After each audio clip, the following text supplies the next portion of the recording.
mangé de la manne dans le désert et ont bu du breuvage spirituel qui coulait du rocher. Mais la plupart n'ont pas accédé à la terre du repos. Car ma colère s'est abattue sur eux et je les ai châtiés par ma colère. Mais à vous, dit Dieu, parole du Seigneur, je ne laisserai aucune des brebis me quitter, même quand j'en aurai 100 sur la montagne. L'une d'elles qui s'égarerait, je descendrai moi-même, dit le Seigneur. Il dit, je vous corrigerai par les coups des enfants. Je garderai votre héritage. Je suis l'Éternel, votre Dieu. C'est ça, adorer. Et c'est ce qu'on nous a demandé de faire, c'est adorer. C'est de réaliser combien il est grand, il est vrai, il est puissant. Quelle place il occupe dans nos cœurs. Et pourquoi nous avons raison de tourner les regards vers lui. Adorer, c'est aussi lui dire toute notre intimité. Mais aussi de nous sentir très rassurés. C'est pourquoi nous avons chanté « Tu es tout pour moi ». L'apôtre disait, rien ne me séparera de cet amour. Ni l'angoisse, ni la tribulation, ni les périls, ni la faim, ni la nudité, ni la stérilité, ni la maladie qui me dérange, ni la révocation, ni les limogeages, ni le chèque d'une année académique, ni la mort d'un parent, ni la mort d'un mari, ni la mort d'un enfant. Rien. Il dit rien. Oh, rien ne me séparera. Rien. Ce qu'il a dû payer pour moi à la croix vaut plus que tout ce que je lui demande aujourd'hui. Mon travail n'a rien coûté à Jésus. Ma santé n'a rien coûté. Mais mon salut lui a coûté la vie. Cet amour qu'il a exprimé à la croix de Golgotha. Pierre a dit, à qui irions-nous encore? C'est toi qui as les paroles de vie. Seigneur, nous laissons monter de nos cœurs la splendeur de notre intimité. Nous savourons les délices du ciel. Nous voulons manger à ta table ce matin. Alors rien. Je dis à quelqu'un qui est venu abattu, découragé, rien. Même quand ton corps veut te séparer de Dieu, lui l'a juré. Rien ne le séparera de toi. Avant de t'appeler, il t'a d'abord aimé. Et avant de t'éprouver son amour, il est allé à la croix de Golgotha. Ce n'est pas parce que tu as payé une bonne dîme. Ce n'est pas parce que tu as donné les offrandes. Mais tu as tellement du prix à ses yeux.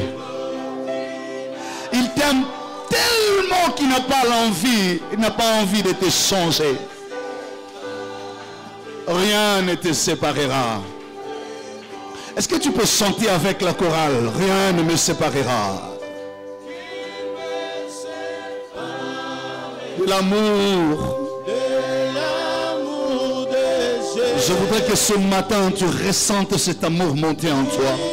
Tu serais mort il y a longtemps. Le Dieu de ton amour a toujours veillé sur toi. Pour le pronostic confirmé que tu ne pouvais jamais mettre au monde. Ni domination. Séparera de mon sauveur. J'ai la assurance d'être sauvé. Il est là. Ne sois pas distrait. Le Saint-Esprit est à l'œuvre ce matin. Tu sentiras cette affection du Seigneur en toi. remplir et t'environner comme un manteau. Il m'a donné. Quand tu sentiras ton corps en train de se libérer, laisse-les se libérer. Je suis en vie. Alléluia. À perpétuité, qui me séparera, Qui me séparera de l'amour de Jésus-Christ? Ni nudité, ni tribulation,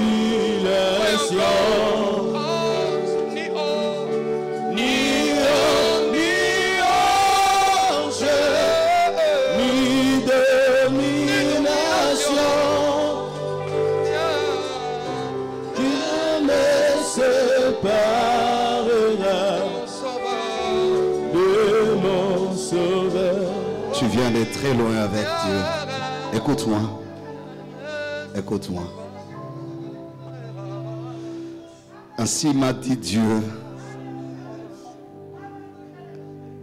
cette année, il redonnera les sourires à beaucoup de familles.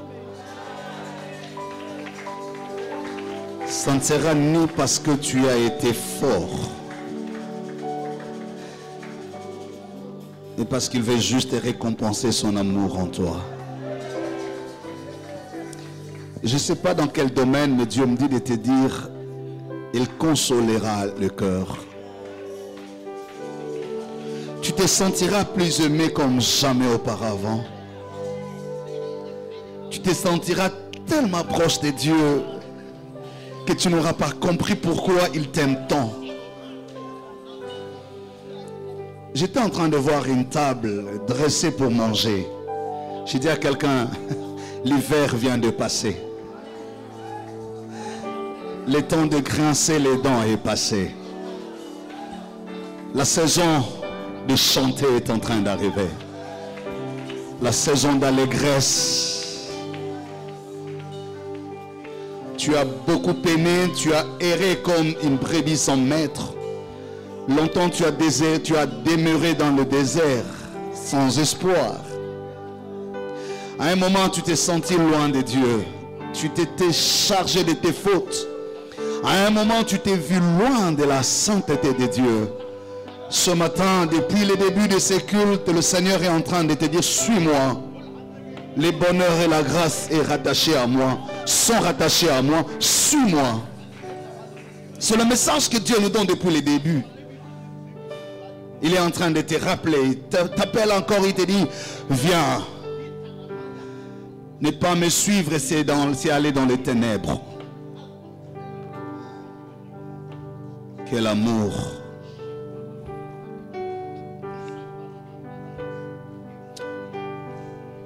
Ah. Des fois, on a besoin de faire les choses autrement. On a parfois besoin de rendre culte autrement et différemment. Shadibaravelas Corrida Santa. Alléluia. Tu es venu pas pour le pasteur, tu es venu pour Dieu. Celui qui te rencontre maintenant, c'est Dieu, c'est pas moi. Je ne sais même pas ce qui se passe dans ta vie. Celui qui t'a appelé ici est en train de se rapprocher de toi. Et je ne sais pas arrêter l'œuvre qu'il est en train d'accomplir ce matin.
haute. Alléluia.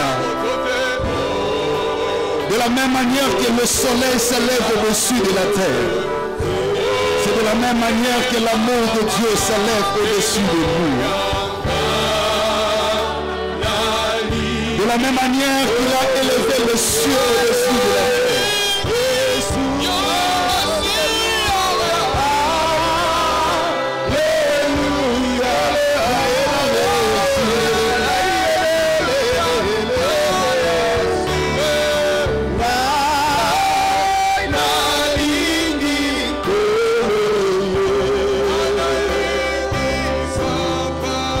De la même manière, il a éloigné l'Orient de l'Occident.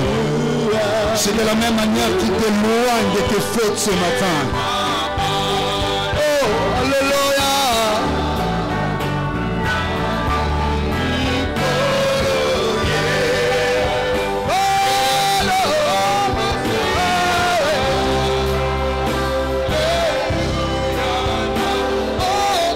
De la même manière, il a fait jaillir l'eau du rocher.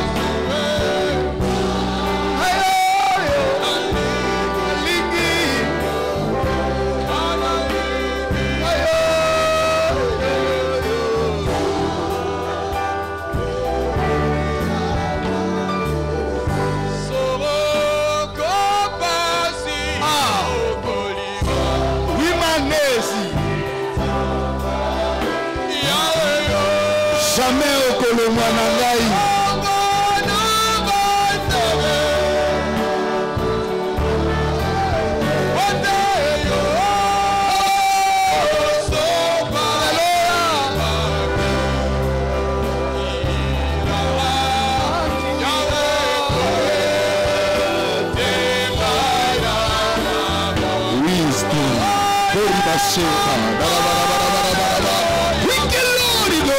Santa Melo storico Sadari Mabese Ami Alente Yesu Wakarabake China Fiata Rute Kasulare Hakuna wile sedo riaklizi fichi na nazi Kome melo wetala Ukelewe Nderebadonde riakalozi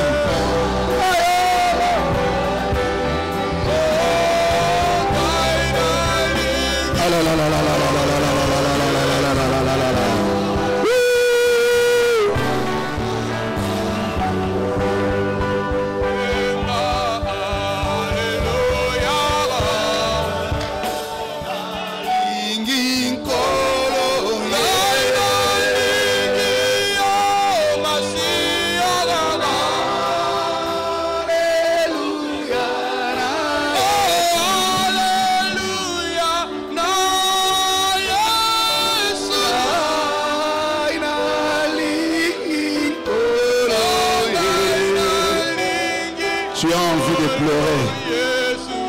Tu le sens trop proche de toi et tu te demandes pourquoi tu m'aimes tant.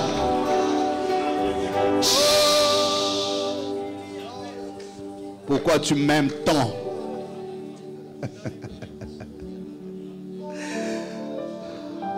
Parfois son amour ne se justifie plus.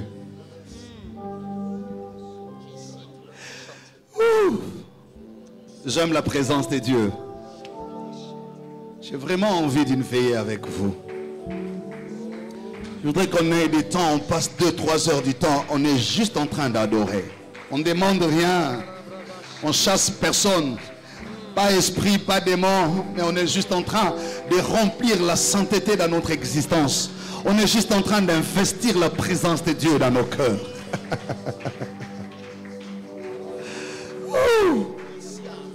J'aime la présence de Dieu. Pas un moment comme celui-ci. Le psalmiste dit, un seul temps passé en sa présence vaut mieux que 1000 passés ailleurs. Il te décharge, il te lave, il te purifie. Il se rend semblable à toi et te rend semblable à lui. Il scelle votre intimité. Il te communique le surnaturel. Il retire de toi l'humain et t'affecte par les divins. Transforme tes paroles et les enrichit. Il ouvre tes yeux et te laisse contempler les conseils célestes. Il te fait assister au conseil de la sainteté. Tu t'inclines, il ouvre l'œil et tu vois le dessin très clairement comme celui qui a participé au dessein de l'Éternel. Il te donne la supériorité sur ta nature et il te donne l'avance sur les événements. Il te fait croître comme le palmier dans le parvis de Dieu. Il arrose le terrain de ta vie et il te fait anticiper les opportunités. Il développe en toi les deux ailes du grand aigle et te donne de l'envol. Et quand tu te sens fatigué, il renouvelle ta force. J'aime le séjour de la présence de Dieu. Pendant que tu es là en train d'adorer, tu ne sais pas, il est en train de provoquer des situations. Il est en train de faire entendre l'écho de ton nom. Il introduit ton nom dans les conseils. Il fait introduire ton histoire. Personne ne te connaissait, pas de connexion, pas de parapluie. Tu ne connais personne, pas de prostitution. Mais pendant qu'il siège, lui introduit dans le songe du roi le nom de ta vie. Il dit, celui-là est mon fils. Aligne-le pour 2024, qu'il en soit ainsi pour toi. Ainsi a dit Dieu. Parole du Seigneur. Oh là là là là là là là là là là là. Ce qui fait que nous ne courons pas sur le char ni sur les chevaux. Nous ne nous appuyons pas sur le bâton. Nous avons que le nom de l'Éternel pour appui. Les gens ne comprennent pas, mais quand est-ce que cela a été décidé? Nous étions avec lui, nous dormions avec lui, nous mangions avec lui. Ils ne savent pas pendant que tu es en ces moments-ci. Le ciel est en train de prendre la responsabilité de ta destinée. Une maladie qui devait te clouer au sol, qui devait te mettre sur un lit. Un diagnostic qui devait te faire enterrer pendant que tu es là, en train de regarder à la sainteté du Père. Les meurtrissures sont en train de parler. Et l'alliance de la guérison est en train de se faire retentir.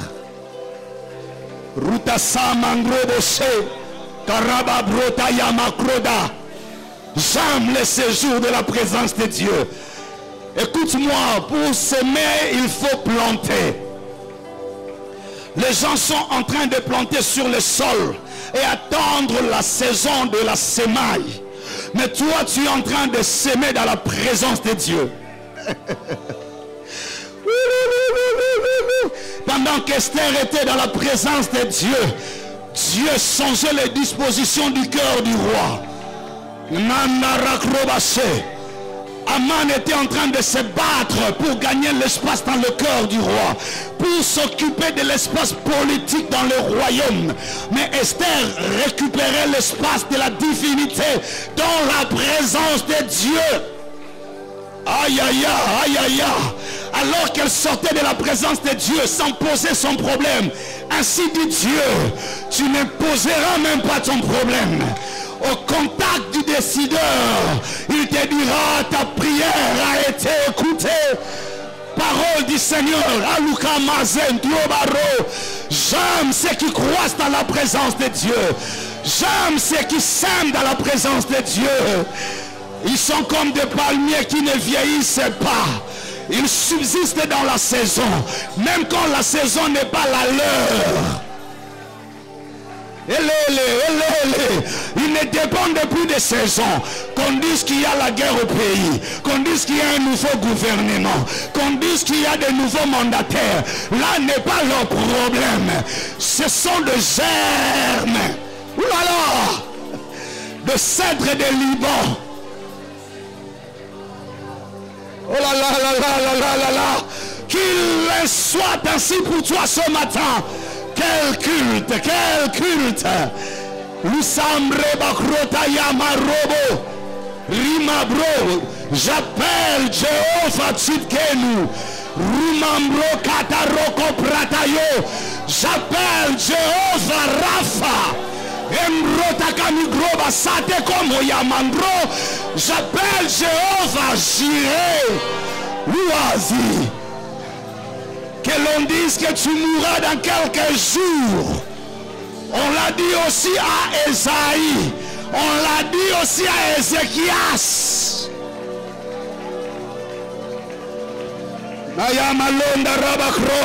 Il a dit, parole de l'Éternel va dire à Ézéchias, il ne mourra pas, je lui rajoute 15 autres années. Je me souviens qu'il a rempli les aromates sur l'autel. Il a rallumé le feu sur l'autel et a réouvert le porte du temple. Il a tenu que l'huile ne sèche point dans le chandelier. Va lui dire, il ne mourra pas. Rubakayosata. Je dis à quelqu'un cette année, Dieu consolera ton cœur. Il y a un souvenir qui crie jusqu'à son trône ce matin. Ce n'est pas ça ma prédication, mais j'entends des paroles me tomber du ciel. Je vois des visions claires ce matin. Jamais il s'est approché autant de ta vie comme il veut le faire cette année. Jamais il a été si proche de toi comme il veut le faire cette année. Jamais il a défendu ta cause comme il veut le faire cette année. Il va délier, il va condamner des langues qui se sont levées contre toi. Jamais il a pris ta défense comme en ces moments. Judas avait trahi Jésus. Son sort était la pendaison. Mais à Pierre, il lui a dit, le diable a cherché à te cribler. Mais j'ai pris ta cause, j'ai défendu ton cas. Parce que tu es celui qui aura la clé de l'église entre tes mains. Je dis, Dieu va honorer ceux qui ont maintenu la clé du temple. Ceux qui ont rempli l'autel des aromates. Ceux qui ont arrosé ces lieux de la sainteté. Ceux qui ont servi de leurs pieds pour amener les âmes vers l'Éternel. C'est l'année sacerdotale pour beaucoup. Le sceau sacerdotal est en train d'être apposé. Rumada kanto yaka robosa dariako kamaraba eko tarakrako robose ramabrota yamakrota yamakrota. Je dis, Dieu vient de me dire ceci. C'est l'année sacerdotale. Nanangrota yabako.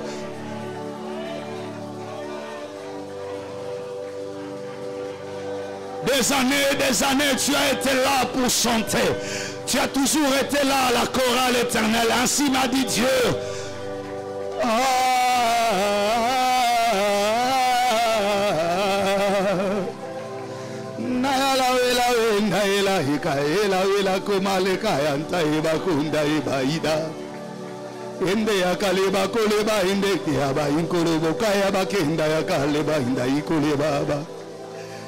Bae kale wale kende ya kalikolobo sereba koleba indeke la kaunde aba maela wela kia kela babole ya ikale watala bakole wa inda ikale babo indele kandale ai ale ai inda ira ikale wanda ikale wa inda ya kale bakole bakaela indele kaba. C'est l'année sacerdotale. C'est l'année sacerdotale, ainsi a dit Dieu. Je suis en train de voir le frère Patrick Koto dans un bateau qui est en train d'aller loin. J'ai vu une porte vers le nord s'ouvrir.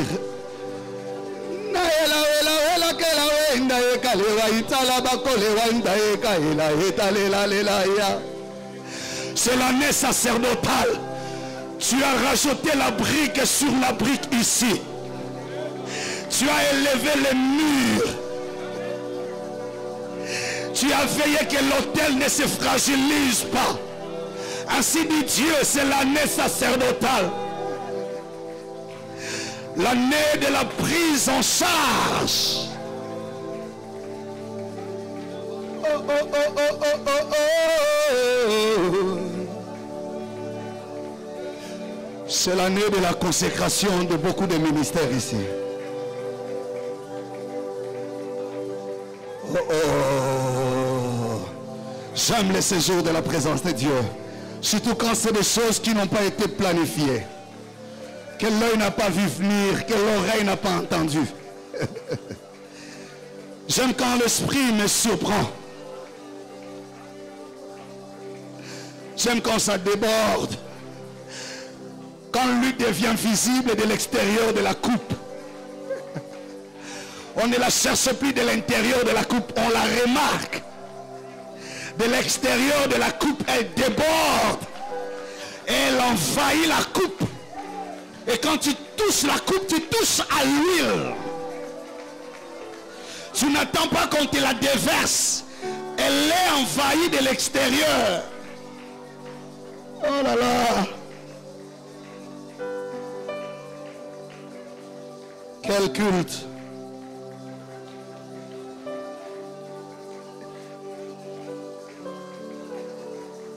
Quel culte. Mon âme soupire après ta présence. Je t'aime, tu le sais. J'ai jamais douté de ton amour, pas un seul instant. Merci pour cette intimité scellée. Merci pour la confirmation. Tu es le contenu de notre année.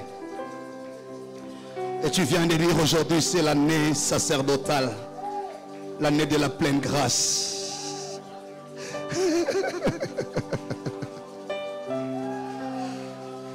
L'année de la pleine grâce.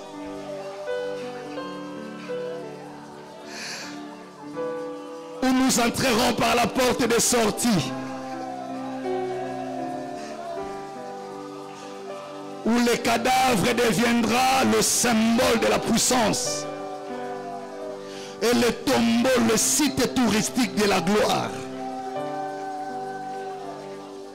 L'année de la pleine grâce. Oh, alléluia. Alléluia. Oh, j'aurais pu manquer ce culte. Qu'est-ce que j'allais manquer aujourd'hui dans ma vie? Quel contact,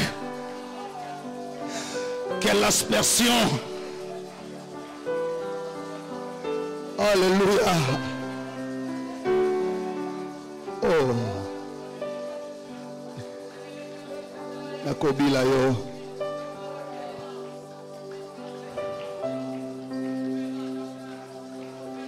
Tu sais ce que tu sais ce que je veux faire là. J'ai envie de te laisser ton micro. J'ai juste envie de m'étaler au sol.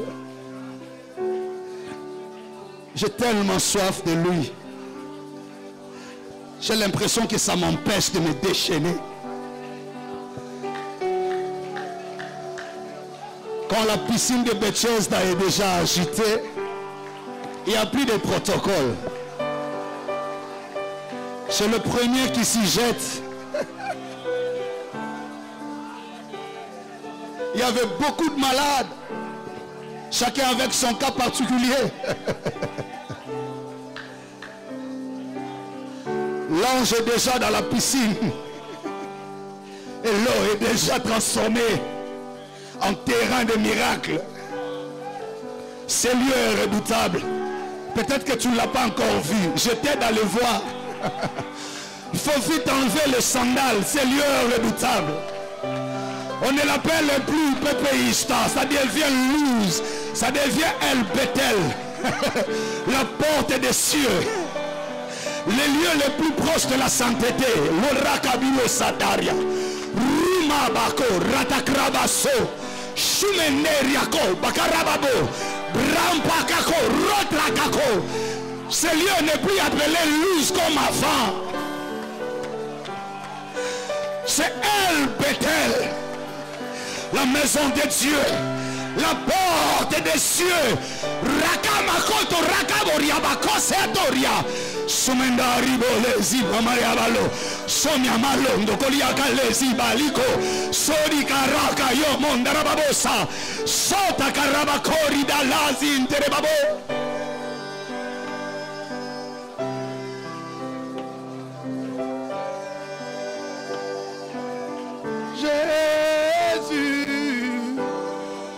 Je t'aime.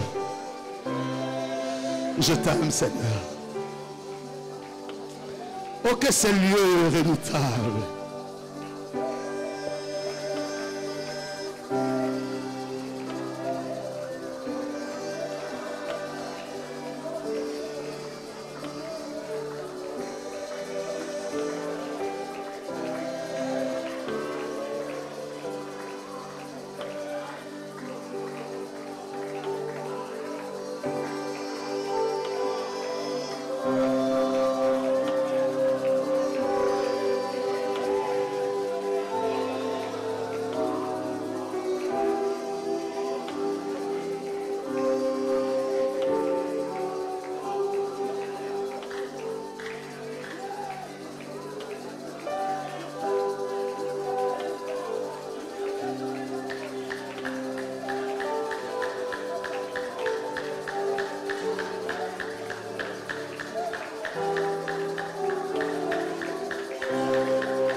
Restez calme.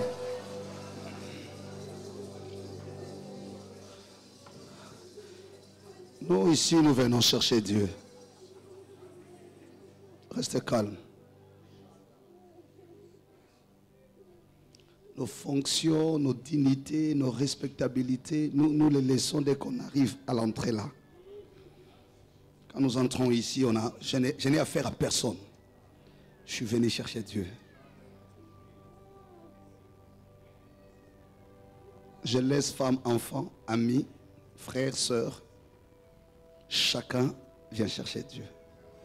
Nous, quand nous sommes ici, on ne vient pas faire 2 heures dans l'église. On ne vient pas faire une journée pour écouter les pasteurs. Nous, quand nous venons ici, venons chercher Dieu. Il faut vraiment être sûr que je l'ai rencontré. Une seule rencontre change tous les cours de la destinée. Et jamais il nous visite de la même manière chaque jour. Ça, c'est un jour merveilleux. Un culte hautement spirituel. Je voyais comment nous préparions ces cultes depuis hier. À quelques minutes, à 7h30, j'ai eu des malaises incroyables. J'ai même appelé les pasteurs, l'officiant, je voulais me faire remplacer. J'ai pris du temps. Mais l'Esprit m'a dit, va.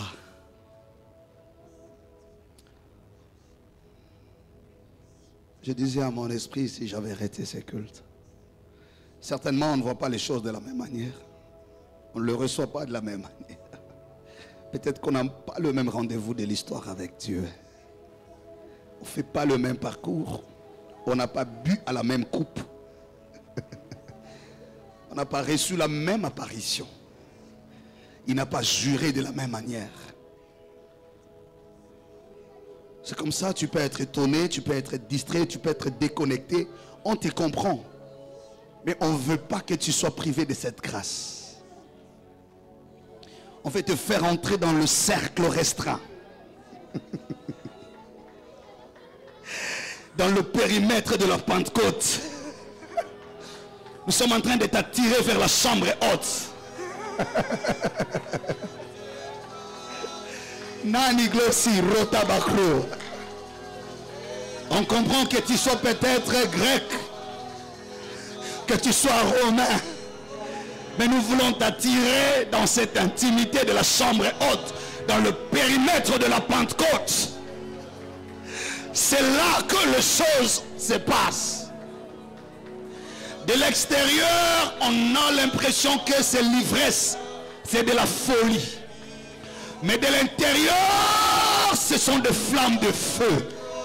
C'est des destinées qui sont en train de s'affermir. C'est des mandats qui sont en train d'être distribués. Lumago, Sabila, Sako, Radaya Balonta. Alléluia. Oh. Yambalo Yambo Yasu. Otema.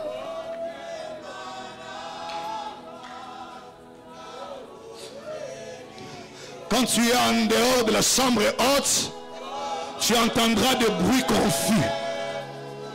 Tu diras ils sont ivres. Tu diras ils exagèrent. Tu diras ils sont fous. Mais ceux qui sont à l'intérieur de la chambre haute, c'est des pêcheurs de poissons qui se transforment en pêcheurs d'hommes. C'est des idiotesses, des hommes de faible instruction qui sont en train de récupérer des premières positions de la société.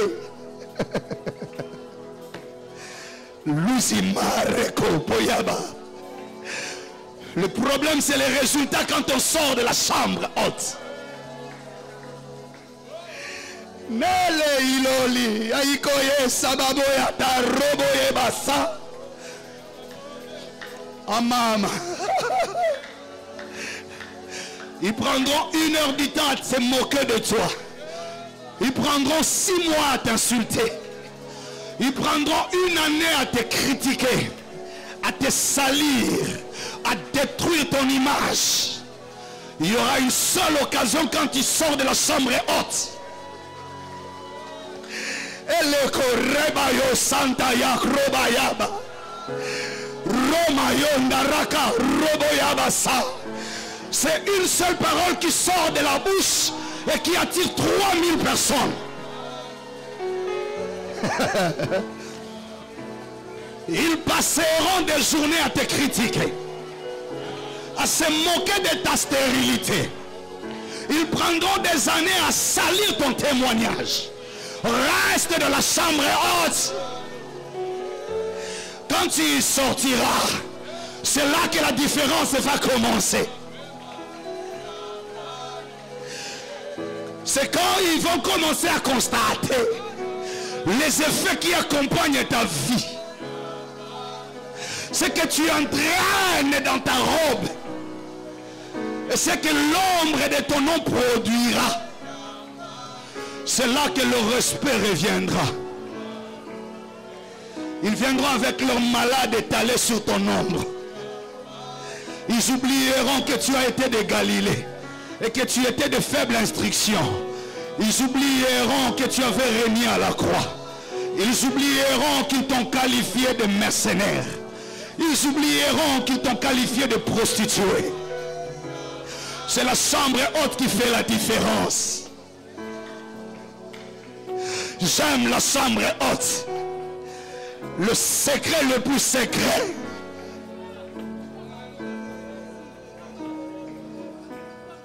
Oh. Et ça, c'est la chambre haute. Loin de l'entreprise, loin du mari, loin de la femme, loin des adversaires, loin des décideurs. Ça, c'est la chambre haute. Ce qui est en train de se passer ici, c'est des mutations de destinée. De faibles deviennent forts. Quand ils nous regardent, ils disent, mais est-ce qu'ils sont normaux? Quel est le culte qui se passe comme ça? Où ont-ils appris la liturgie?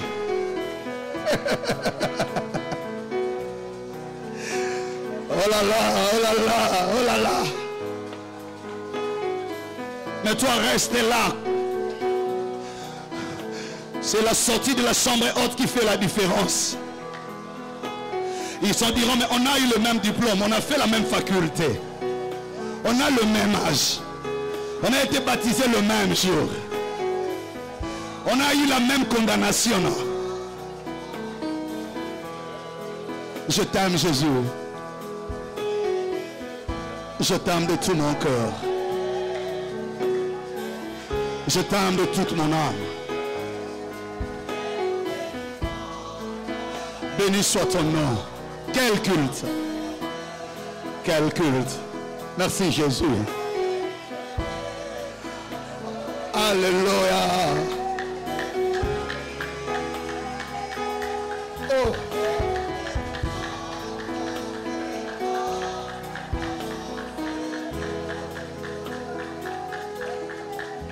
Yes.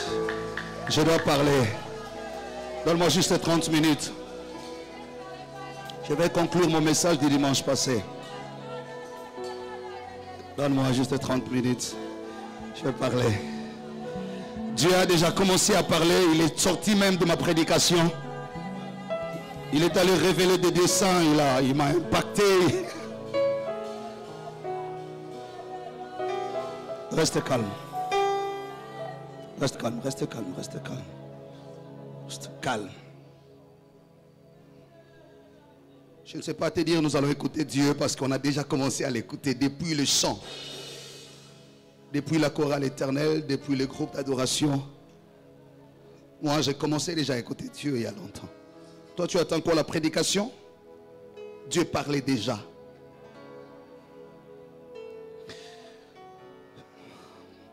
Quel culte. Ah là là. Ceux de l'Éternel agiront avec fermeté. Quel culte. L'Esprit nous surprend toujours. Jean chapitre. Je vais lire quoi? Je vais lire quoi? Prends la Bible, on va lire rapidement.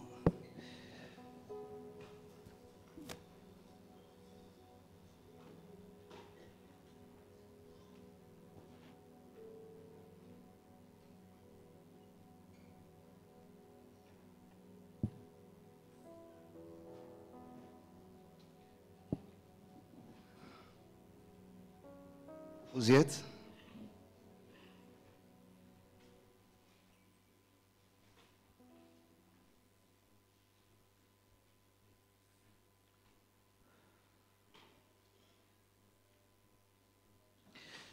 Jean chapitre 6, verset 1er. Je vais lire jusqu'au verset 14. Après cela, Jésus s'en alla de l'autre côté de la mer de Galilée, de Tibériade. Une grande foule le suivait parce qu'elle voyait les miracles qu'il opérait sur les malades. Jésus monta sur la montagne et là il s'assit avec ses disciples. Or, la Pâque était proche qui était la fête juive. Et on levait les yeux, et voyant une grande foule venir à lui, Jésus dit à Philippe, où achèterons-nous de pain pour que ces gens aient mangé? Il disait cela pour l'éprouver, car il savait ce qu'il allait faire. Philippe lui répondit, les pains qu'on aurait pour 200 deniers ne suffirait pas pour que chacun en reçût un peu. Verset 8. Un des disciples, André, frère de Simon-Pierre, va dire à Jésus, je le cite, il y a ici un jeune homme qui a 5 pains d'orge et 2 poissons. Mais qu'est-ce que cela pour tant des gens? Jésus dit, faites-les asseoir. Il y avait dans ces lieux beaucoup d'herbes. Ils s'assirent donc au nombre environ 5000 hommes. Jésus prit le pain, rendit grâce et les distribua à ceux qui étaient assis. Il leur donna de même de poissons autant qu'ils en voulurent. Le verset 12. Lorsqu'ils furent rassasiés, il dit à ses disciples, ramassez les morceaux qui restent afin que rien ne se perde. Ils les ramassèrent donc et ils remplirent 12 paniers avec les morceaux qui restèrent des 5 pains d'orge après que tous eurent mangé. Ces gens ayant vu le miracle que Jésus avait fait, disaient, celui-ci est vraiment le prophète qui doit venir dans le monde. Dernier verset, le verset 15. Et Jésus, sachant qu'ils allaient venir l'enlever pour le faire roi, se retira de nouveau sur la montagne, lui seul. Parole du Seigneur. Oh, c'est compliqué, hein? Qui a été béni ce matin? Non, mais qui a été béni ce matin? Que Dieu bénisse son serviteur, le pasteur Jiré, que Dieu bénisse la chorale éternelle pour cette merveilleuse prestation, ainsi que les groupes d'adoration. Que Dieu te bénisse, toi qui es toujours connecté au trône des dieux. C'est quoi les thèmes trimestriels, les sous-thèmes? Persévérer dans les bons enseignements afin de croître comme témoin du Christ. Persévérer dans les bons enseignements afin de croître comme témoin du Christ. Témoin, je l'ai dit le dimanche passé, signifie martyr. Je ne reviendrai pas à beaucoup de considérations parce que je voudrais me donner vraiment 30 minutes. Les dimanches passés, j'ai introduit ces messages. Je l'ai lu dans l'évangile de Marc, verset 6. Et j'ai dégagé quelques points importants sur ce que nous devons connaître de cette année 2024, placée sous le thème Dieu ou Jésus-Christ et les contenus de notre histoire. Et le sous-thème trimestriel est celui qui vient d'être énoncé, persévérer. On nous demande de persévérer, d'être assidu, d'être engagé dans les bons enseignements, parce que tout enseignement n'est pas forcément bon. Il faut chercher les enseignements qui vont t'aider à devenir témoin. Le témoin du témoignage de la grâce de Dieu, le témoin du témoignage de la grandeur de Dieu, le témoin du témoignage de l'amour de Dieu. Et c'est ce qui fera de toi le martyr, ou alors le témoin. Les dimanches passés, j'ai insisté sur deux choses. J'en annonçais trois, j'ai épinglé deux. Au-delà de l'introduction, sur laquelle je ne reviendrai pas aujourd'hui, j'ai insisté sur le fait que nous devons persévérer parce que l'enseignement, les bons, nous donnent, la possibilité de découvrir notre vraie identité dans le rôle que Dieu nous confie. Parce que par moments, nous semblons être des foules ou des brebis sans maître, vouées à notre propre merci. Et par moments, on se considère comme des victimes de l'histoire, des victimes de la famille. Mais tu dois être enseigné pour savoir que ce qui t'arrive est planifié par Dieu, qui est le contenu de ton histoire. La deuxième des choses, j'ai rappelé que ta vie ou ta destinée sera bâtie selon le modèle de Dieu. En référé, j'ai parlé de Moïse, à qui Dieu a révélé, du haut de la montagne de Sinaï, le modèle de la construction du temple. Et là, j'ai beaucoup insisté sur le fait de dire, les choses n'arriveront pas forcément telles que nous les pensions, mais suivant les modèles que Dieu a conçus. Et j'ai fait un troisième point qui était une sorte de déclaration prophétique qui nous avait amené à la conclusion de notre message, de l'avant-partie de notre message. Je suis dans le même texte, c'est-à-dire le même récit, mais je l'exploite chez un autre évangéliste. Je suis cette fois-ci chez Jean, mais c'est le même récit. Les récits parlent de la manière dont Jésus s'est montré comme les bons bergers face à une foule semblable à des brebis sans maître. Le psalmiste, dans son chant 23 ou son psaume 23, revient sur la notion de la bergerie, du rapport entre brebis et berger. Ces récits nous montrent de quelle manière Jésus est tellement responsable. Et quand vous revenez chez Marc, le texte est commencé par les constats de Jésus. La Bible dit, ayant vu la foule venir à lui, il fut ému de compassion. Avant qu'on ne lui pose les problèmes, avant qu'on lui adresse la requête, c'est Jésus qui ressent la compassion puisqu'il a vu en la foule ce qu'elle-même ignorait. En parallélisme avec Jean, Jean lui retrace l'événement à partir du mouvement que Jésus fait à partir de Galilée, passant par les Tibériades.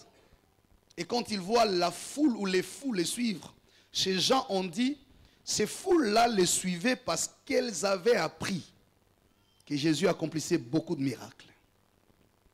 Donc pour eux, chacun avait une certaine information sur Jésus. Et chacun s'attendait de cette foule obtenir de lui un miracle par rapport à son problème précis. Ce qui devient étonnant et qui donne le contenu à ces récits, c'est la requalification du besoin de la foule que Jésus fait. Jésus n'aborde pas les problèmes tels que la foule le présente. Comme qui dirait, chacun ici vient avec un problème dans son cœur, peut-être toi, ce qui t'intéresse, c'est le problème de la santé, l'autre ce serait le problème de la maternité, l'autre encore c'est son mariage qui traîne, d'autres encore ce sont des réalités spirituelles, l'autre veut prier pour la croissance de son ministère. Chacun de nous, quand on vient à Dieu, c'est parce qu'on s'attend de lui quelque chose. Mais j'insiste, et c'est cela le point de départ de mon message. La requalification du besoin que le maître fait en établissant l'ordre de priorité, sachant qu'est-ce qui est réellement utile et au temps fixé pour nous. Il ne nous sert pas seulement la table pour remplir nos ventres, mais il fait l'équilibre à notre régime pour nous donner la stabilité. Dieu ne vient pas exaucer seulement nos larmes, nos cris de cœur. Dieu ne vient pas seulement s'associer à nos émotions. aux cris de détresse que nous lançons parce que marginalisés, combattus, méconnus, inconnus, ou alors maltraités ou injustement traités. Quelqu'un peut être là en train de pleurer du fond de son cœur parce que victime d'une certaine injustice. Mais quand Dieu regarde, il requalifie le besoin. Il dit, je sais ce qu'il te faut. Peut-être ce n'est pas encore le mariage. Peut-être ce n'est pas encore la maternité. Peut-être ce n'est pas encore la fonction. Mais il sait, et c'est ce qui fait de lui le berger. Le psalmiste dit, il conduit vers le vert pâturage. Il sait quelle herbe manger, laquelle n'est pas mangée. Il ne nous laisse pas courir parce que nous sommes plus vite que les autres. Et la Bible dit, ça ne dépend ni de celui qui court, moins de celui qui le veut. Ça dépend de Dieu qui fait grâce à qui il veut. Je voudrais ce matin, en guise de clôture de mon introduction, te rappeler que tu as un Dieu tellement responsable, qui ne connaît pas seulement tes besoins, mais qui connaît le modèle de ton destin. Acclame le Seigneur si tu es là. Il n'est pas là que pour essuyer tes larmes, mais il veut mettre un mécanisme pour empêcher que ces larmes ne coulent plus jamais.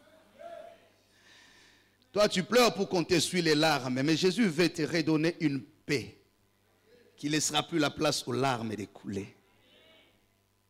Parfois, nous les limitons parce que nous sommes nous-mêmes limités parce que nous attendons de lui. Et Dieu nous disait pendant ce moment de prière, c'est l'année sacerdotale, c'est l'année de pleine grâce. Jésus, quand il voit la foule, il situe deux besoins. Il y avait un besoin spirituel et il y avait un besoin social. Ça s'appelle régime complet. Je suis venu dire à quelqu'un, Dieu accomplira un régime complet dans ta vie cette année. Les régimes complets touchent au spirituel, mais ils touchent aussi au physique et au social. Quand Jésus regarde, il dit oui, le miracle, je peux le faire. Mais que vaut le miracle pour quelqu'un qui n'est pas assis et qui ne persévérera pas dans l'enseignement? Il est bon. Demain, il ira chercher ces mêmes miracles ailleurs. À quoi sert de donner un mariage à quelqu'un qui ne comprend pas que ce n'est pas sa beauté qui donne la force, mais ce sont ses genoux qui sont récompensés?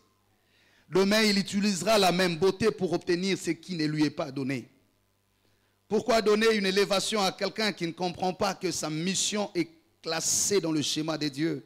Sinon, il utilisera cette même bénédiction pour détruire des vies.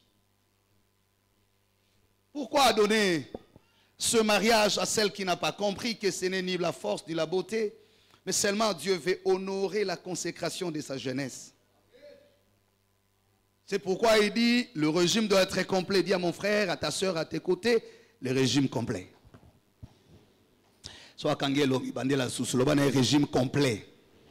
Abangisa ote na otala nga moko. J'ai dit dans mon cœur, cette année nous aurons un régime complet. Il fait d'abord asseoir la foule, il commence à les enseigner.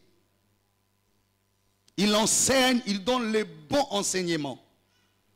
Les bons enseignements, je le dis encore une fois, te permettront de connaître qui tu es. Tu es chrétien, tu dois t'engager réellement à Jésus. Tu es servant de Dieu, tu dois engager ta vie sur le chemin de la volonté de Dieu. Tu n'es pas n'importe qui.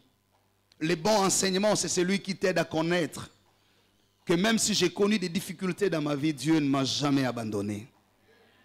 Tu ne peux pas vendre ta vie tellement moins cher parce que tu ne crois plus à l'avenir. Tu ne dois pas t'exposer au mieux offrant parce que tu n'espères plus en rien. Ce matin, Dieu te dit, tu as de l'avenir et tu as le poids de la grâce sur toi.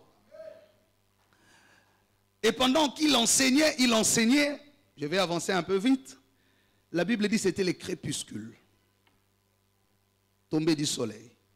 C'était le soir. L'inquiétude commence à monter. Et j'aime Jean qui dit, c'est Jésus qui va poser la question à Philippe. Mais la Bible dit rajouter, c'est pas parce qu'il ignorait la suite, mais il voulait l'éprouver, sachant ce qu'il comptait faire par la suite. Ça, j'aime. Frère, tu sais, il y a des questions que Dieu te pose, derrière lesquelles se trouve la réponse. Chaque fois que Dieu te place devant une question, c'est que lui a la réponse à cette question. Il pose la question à Philippe, qu'avons-nous prévu pour nourrir cette foule parce que nous l'avons pris en otage? Nous avons réglé son problème spirituel, nous l'avons enseigné, nous l'avons enrichi. Nous avons fait de cette foule de bons disciples, de bons témoins.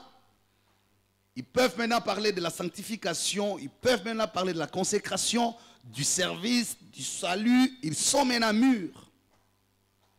Mais cela ne suffit pas, le régime était complet. Après ces enseignements, la vie doit continuer sur la terre. Que vaut un disciple très consacré, engagé, qui croit dans la spiritualité, mais qui croit aussi dans la pauvreté? C'est la Bible qui dit la sagesse du pauvre est toujours méprisée. Que vaut cette femme qui aime Dieu, qui se consacre, qui évite toute compromission pour Dieu, pour l'honorer, et qu'en fin de compte, qu'elle ne trouve toujours pas le mari, si cela est fait pour Dieu?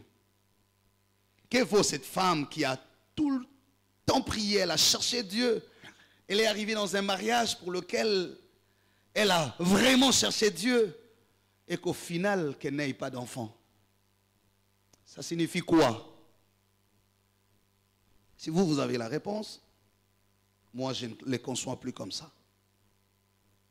Ça sert à quoi de voir ce jeune homme qui a servi Dieu toute son enfance, qui est resté intègre, qui a grandi dans l'église, qui a fait des bonnes études, et qu'il termine avec un diplôme alors appréciable, mais en train de traîner dans les rues, derrière des gens sans emploi? Ça représente quoi? Que devient sa persévérance dans ses bons enseignements? Qu'est-ce qu'on lui renvoie comme message sur l'amour de Dieu? Qu'est-ce qu'on lui renvoie comme message? Cet innocent qui est victime de l'injustice des gens, qui n'a rien fait, qu'on doit empoisonner, et au bout des comptes, il doit mourir de ces poisons-là. Donc il meurt de la volonté des méchants. Alléluia. Ça représente quoi?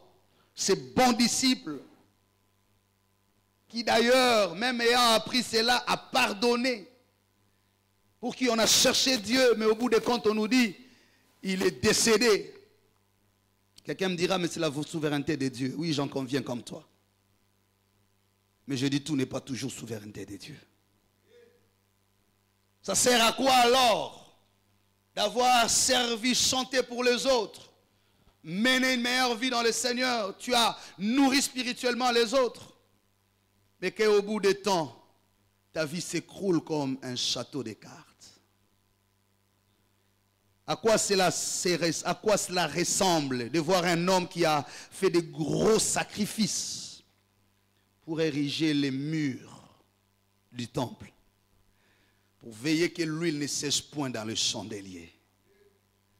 Celui-là qui pouvait s'acheter X ou Y choses, mais il a veillé à ce que l'autel de Dieu ne soit pas fragilisé.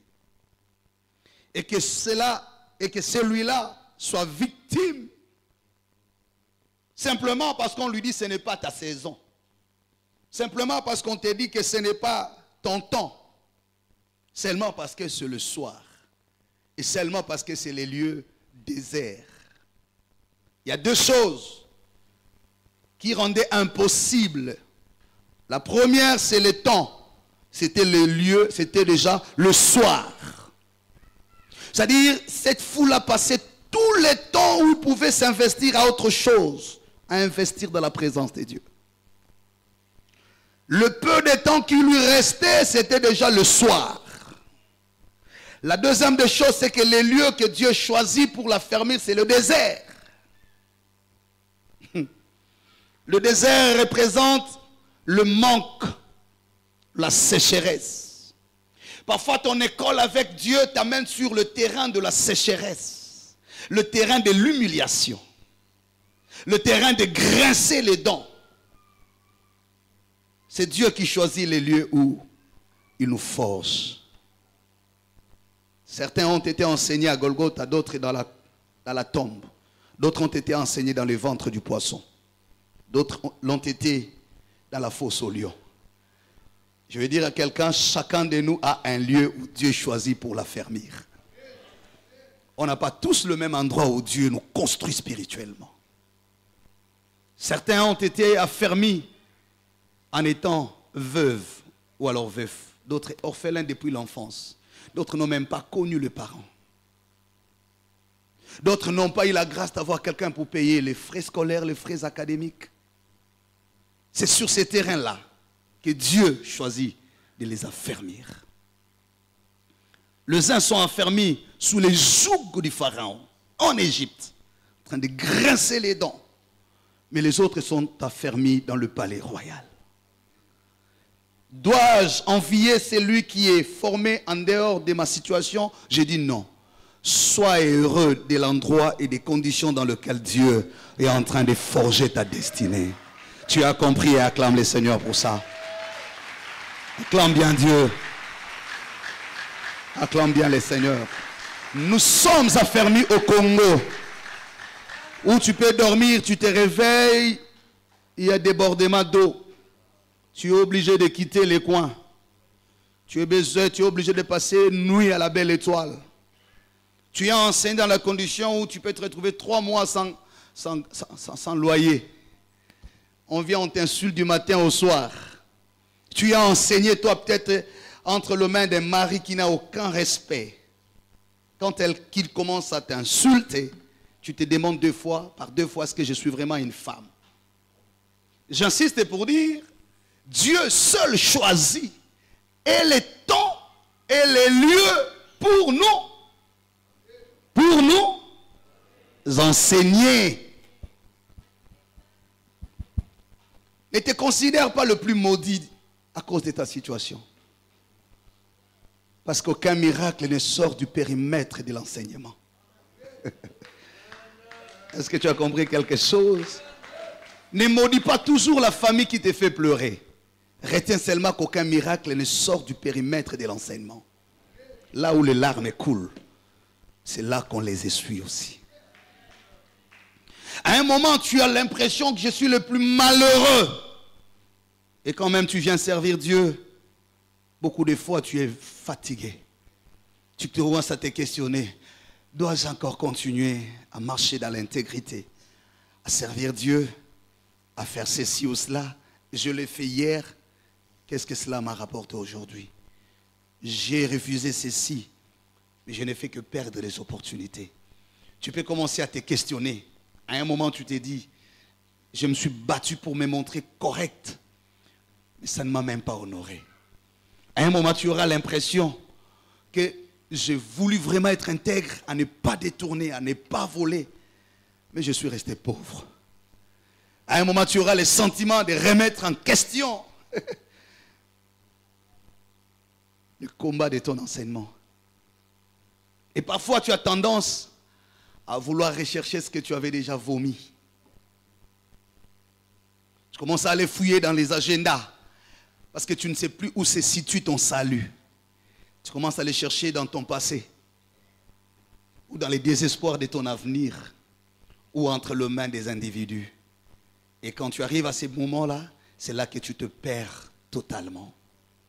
Alléluia!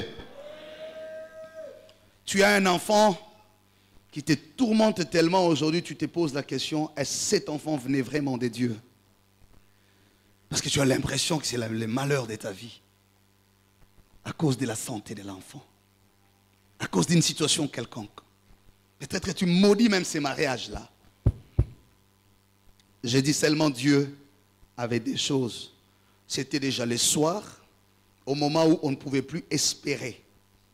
Philippe dit, c'est déjà le soir. Et quand vous revenez chez Marc, c'est la même réaction. Il dit, cette foule est nombreuse. Il y a des femmes, des enfants. Et nous sommes dans le désert. Et là, c'est déjà le soir. Je voudrais parler à quelqu'un qui sent que sa vie est en train de franchir le seuil du soir. Quelqu'un qui a l'impression qu'il passe la communion du soir. les derniers repas de son espoir. Quand tu regardes à ton âge, tu vois les défis qui restent, tu dis c'est déjà le soir.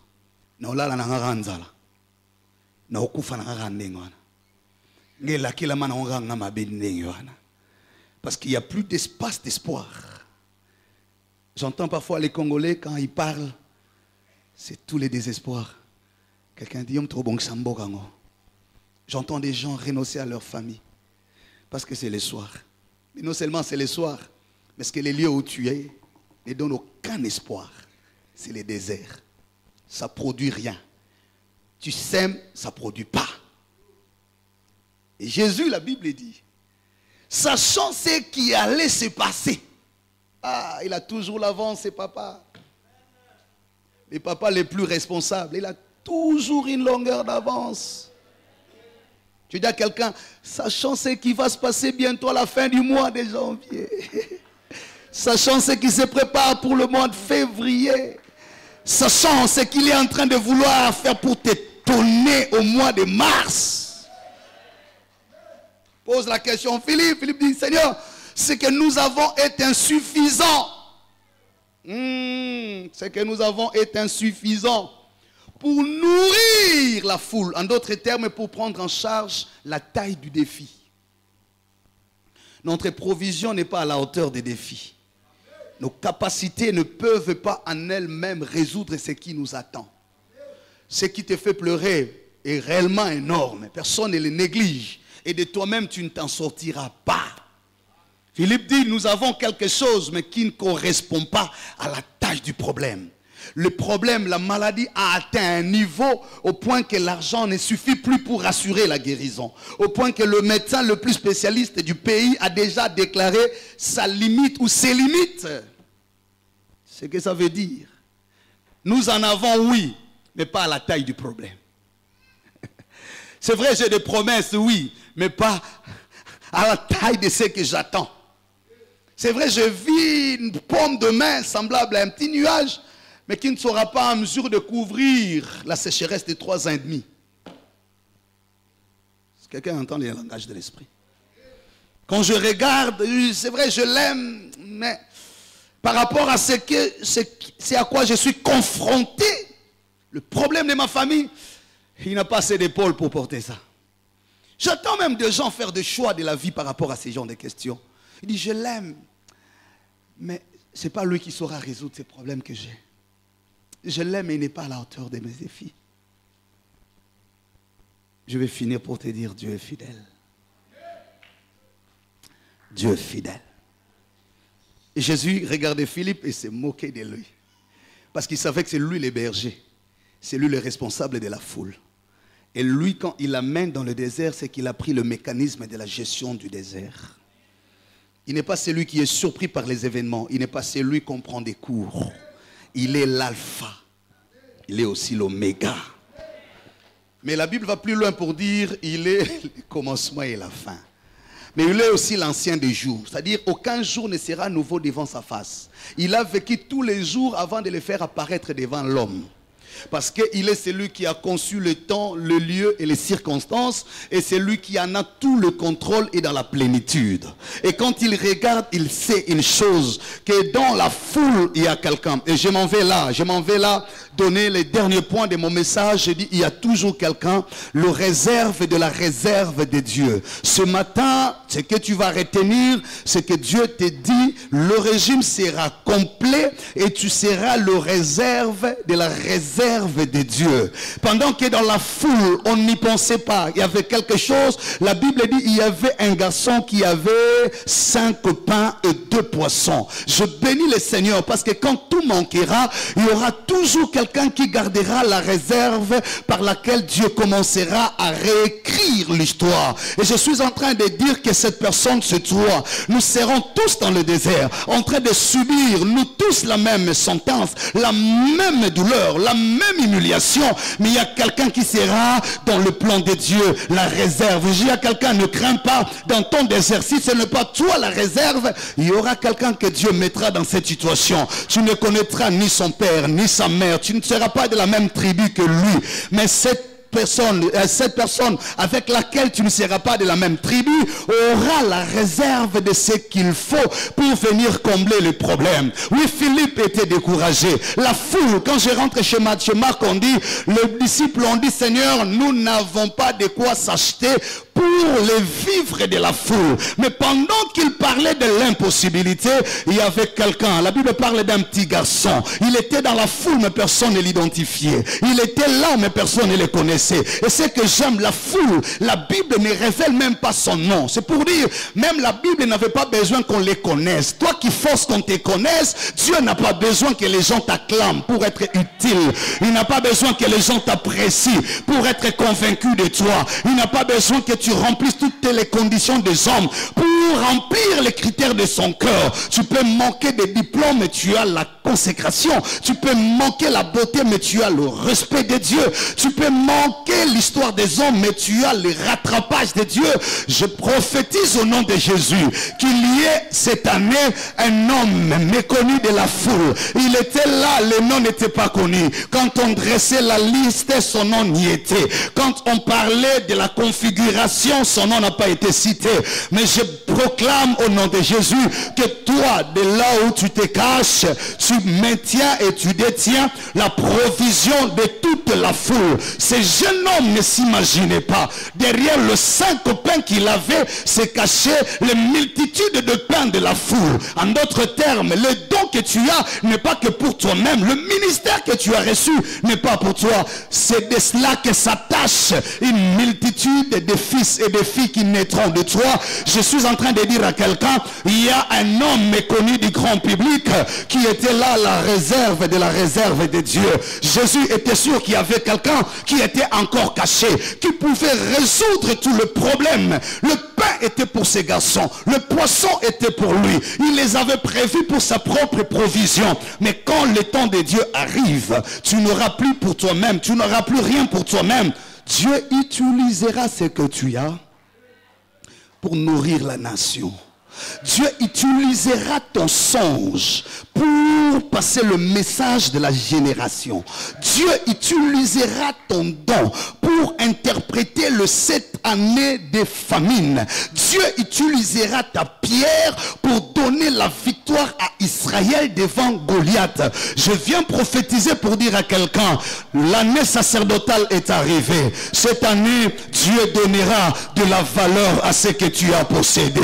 Dieu fera que par toi, le régime devienne complet. Tu as quelque chose que tu utilisais depuis longtemps, mais qui ne produisait pas le même résultat. Le bâton que Moïse avait était initialement pour lui et pour la gestion de ses troupeaux. Mais lorsque Dieu l'appelle, il pose la question, qu'as-tu d'entre tes mains? Il dit un bâton. Dieu dit jette-le par terre. Le jour où il jette le bâton par terre, le bâton ne lui appartenait plus parce qu'il est devenu un serpent. Et Dieu lui dit, reprends par la queue.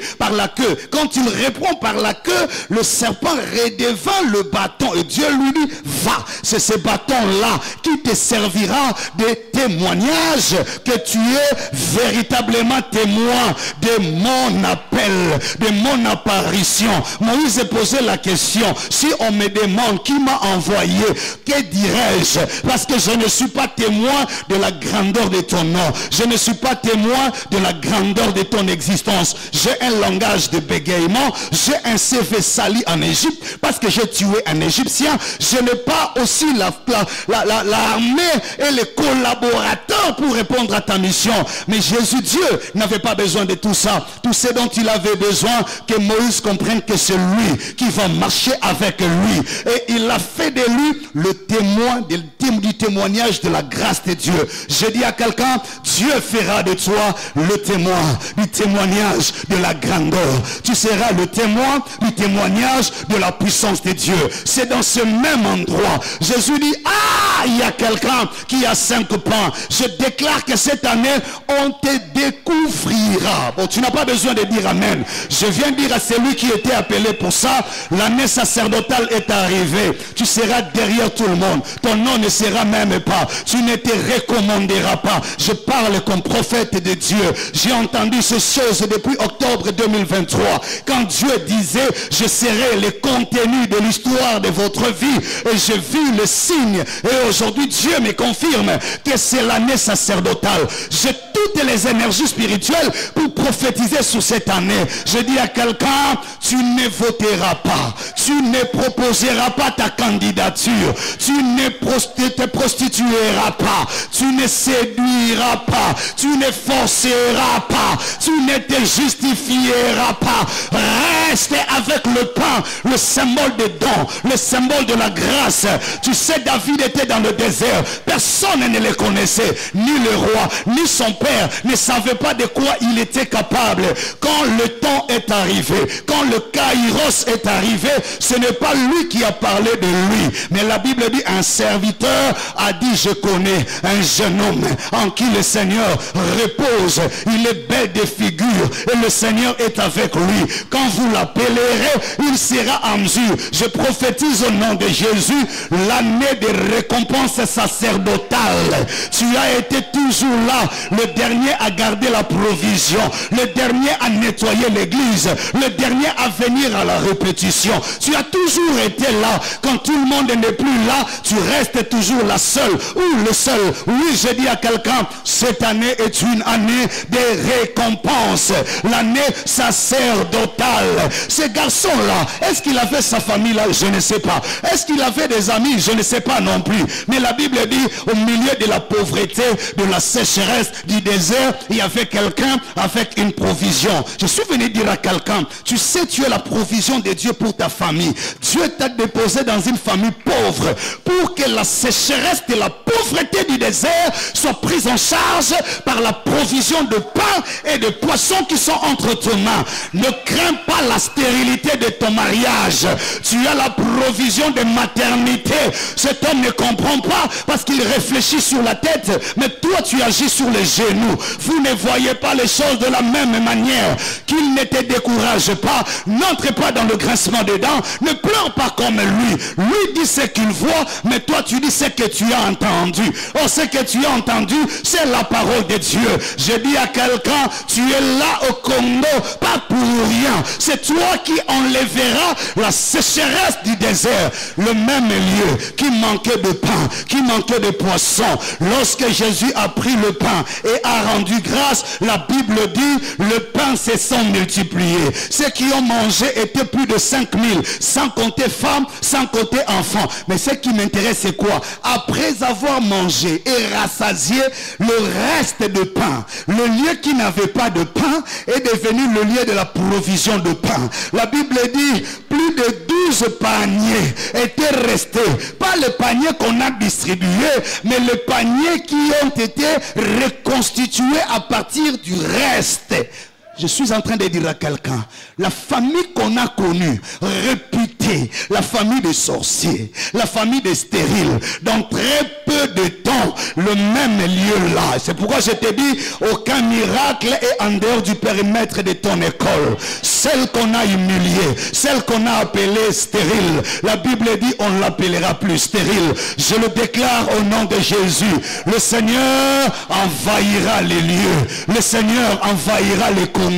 Le Seigneur envahira la ville. Le Seigneur envahira l'église. Le Seigneur envahira ta famille. Des choses qu'on voyait à la télévision, des choses qu'on enviait chez les autres, des choses qu'on ne voyait qu'entre les mains des autres.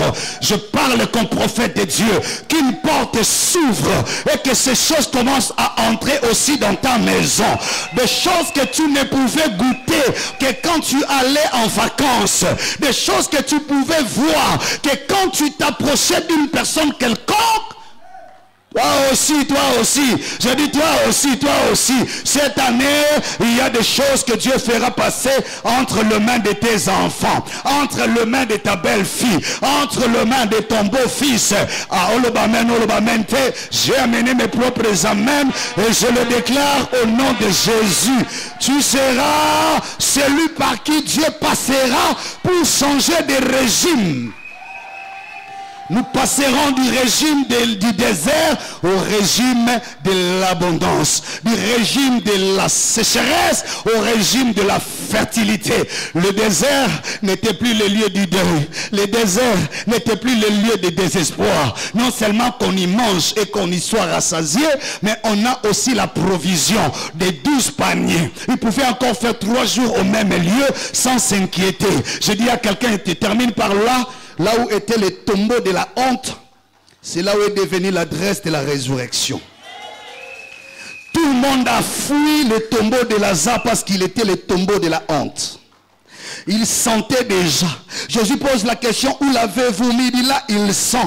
N'y va plus, c'est trop tard. Si tu avais été là, il n'y serait pas. Mais aujourd'hui, il n'y a plus rien à espérer. Mais Jésus qui est le maître, qui change les temps et les circonstances, qui dit un mot et la chose arrive, qui sait entrer par la porte de sortie et sortir par la porte d'entrée, qui prend la stérile et la fait enfanter 7 fois, aïe aïe aïe, qui prend le pauvre du fumier, qui relève l'indigent de la poussière pour le faire asseoir avec des grands. Et la Bible dit, y a-t-il quelque chose qui soit impossible à Dieu?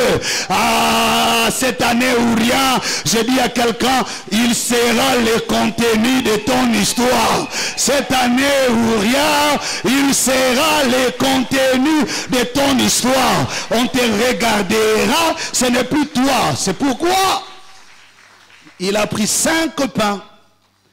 La Bible ne dit pas qu'il a multiplié le pain. La Bible dit qu'il a rendu grâce. C'est dans la distribution que s'est constatée la multiplication. Le miracle n'était pas visible. Il n'a pas pris les 5 pains et les a placés dans 12 paniers. Non. Le nombre de pains a été comptabilisé après la reconstitution du reste. La Bible dit qu'il a pris le 5 pains et le 2 poissons et a rendu grâce. Mais c'est quand on multipliait, c'est quand on distribuait, qu'on s'est rendu compte que quand on donnait un autre s'ajoutait.